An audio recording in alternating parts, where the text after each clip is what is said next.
was at the bottom Play this of, again. to me, what life was. That's why you got public success, and everybody that's successful publicly, they're struggling somewhat privately. And you got to really understand that. See, the thing about it, we do this when the camera's on. We got to do this when the camera's off. And that's not good. That's why you got to be careful who you call a role model, because a lot of these models out here playing roles. Wow. Wow. Wow. So, and oh man, I don't even know how to start this, because that, first off, that bar was all the way fire. It goes back to what we were saying for a few episodes, where some of these influencers maybe shouldn't be put such on a pedestal as far as leaders, as far as role models, and some aren't ready to take the responsibility. And we spoke on it from a different aspect, but what he's saying is like, yo, some of us just ain't real good inside. Like, we're really dealing with some real true issues that we have to figure out.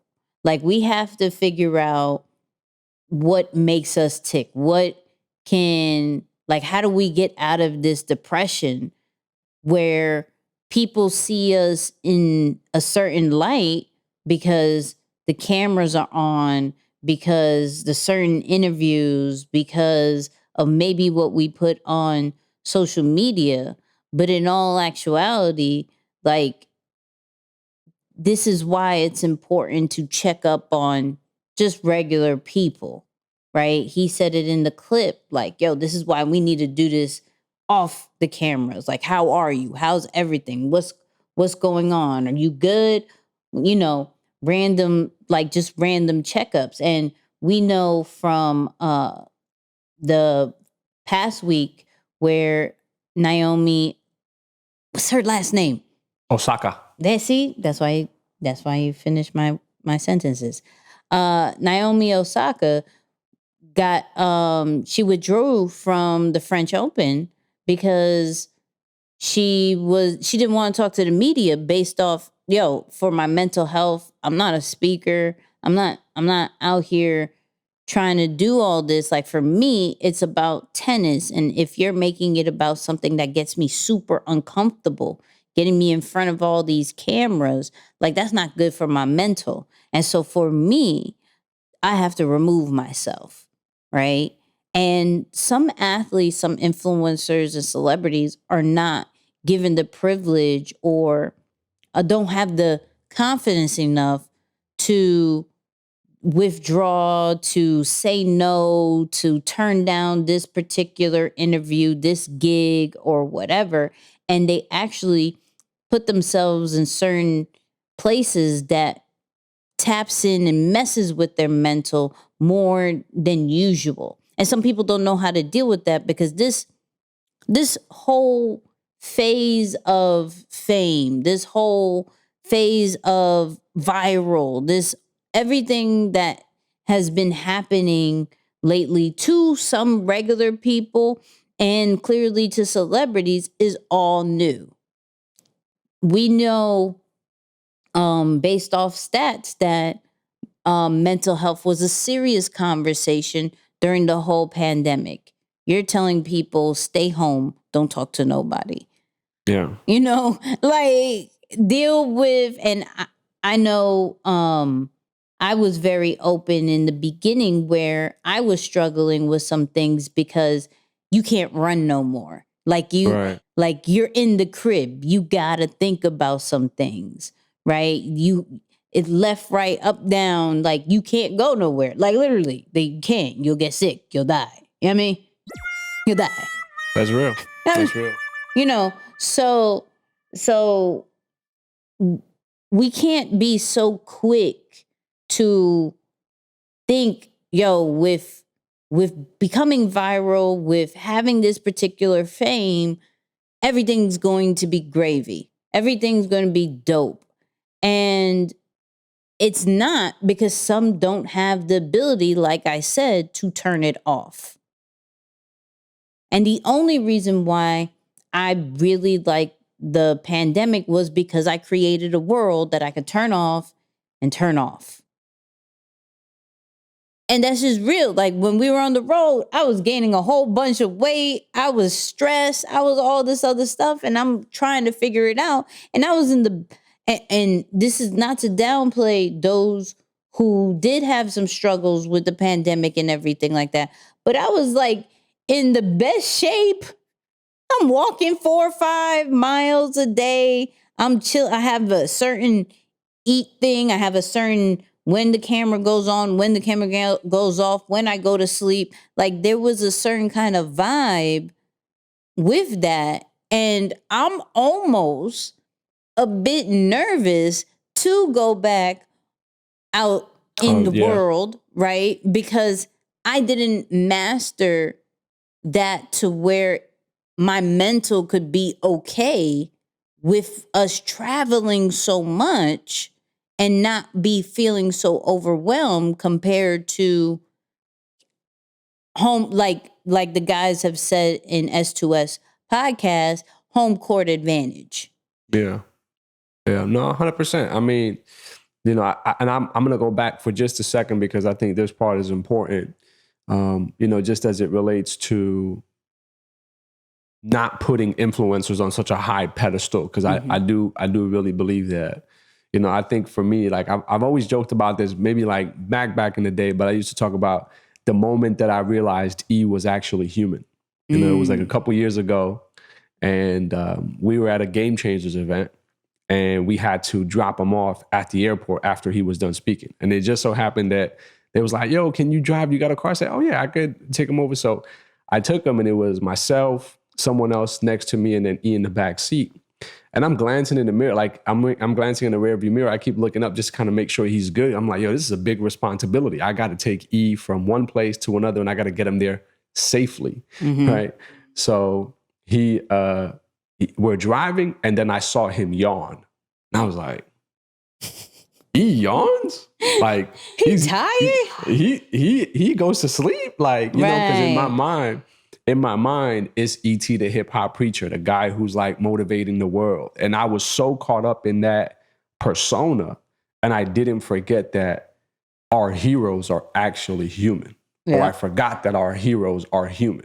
So I'm not saying don't show respect to people for the artistry, the craft, and how they've mastered and carried themselves, because I absolutely have the utmost respect for E.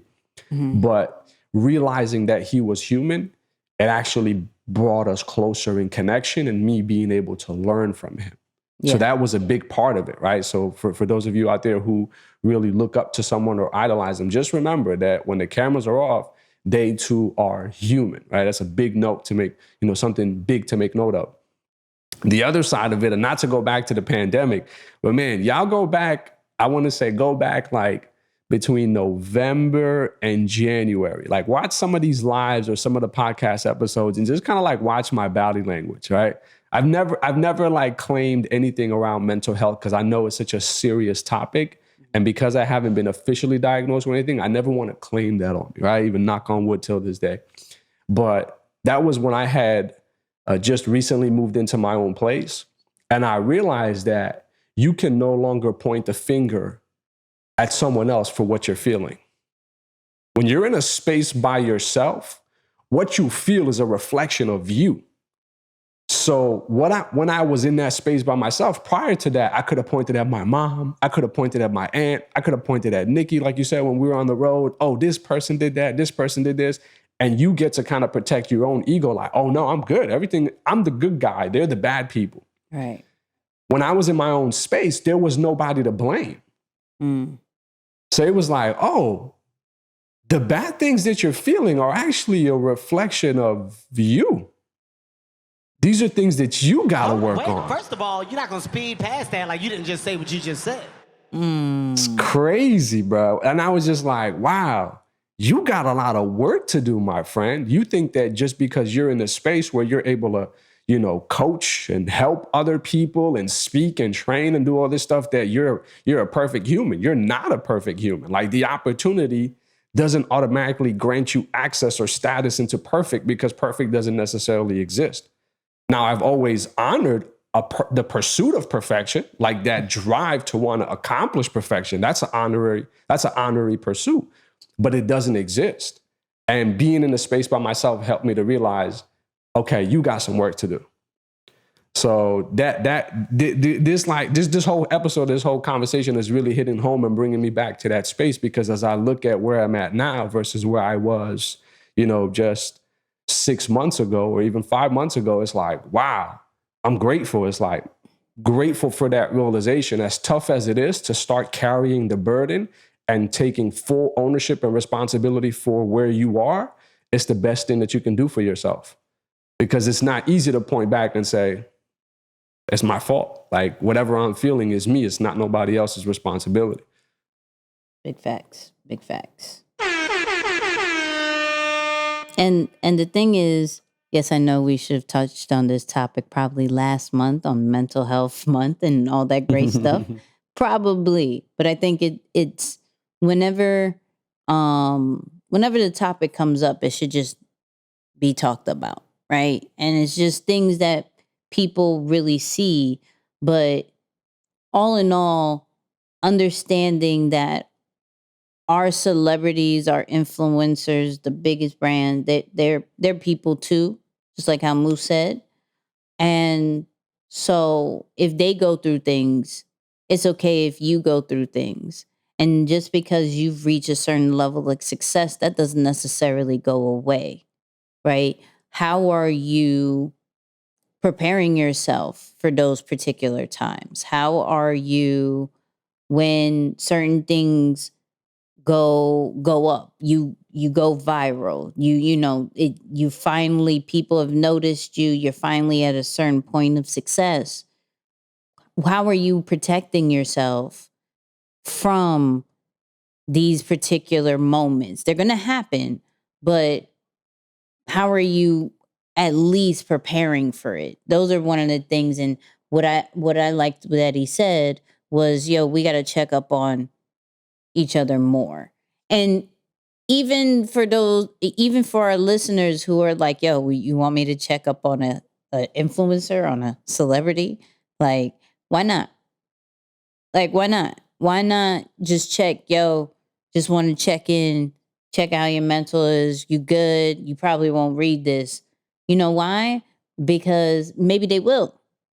And when you're at that point, because I believe a lot of our listeners will, right? When you get to that point, it's going to be refreshing when maybe not even your closest people check up on you and be like, you good?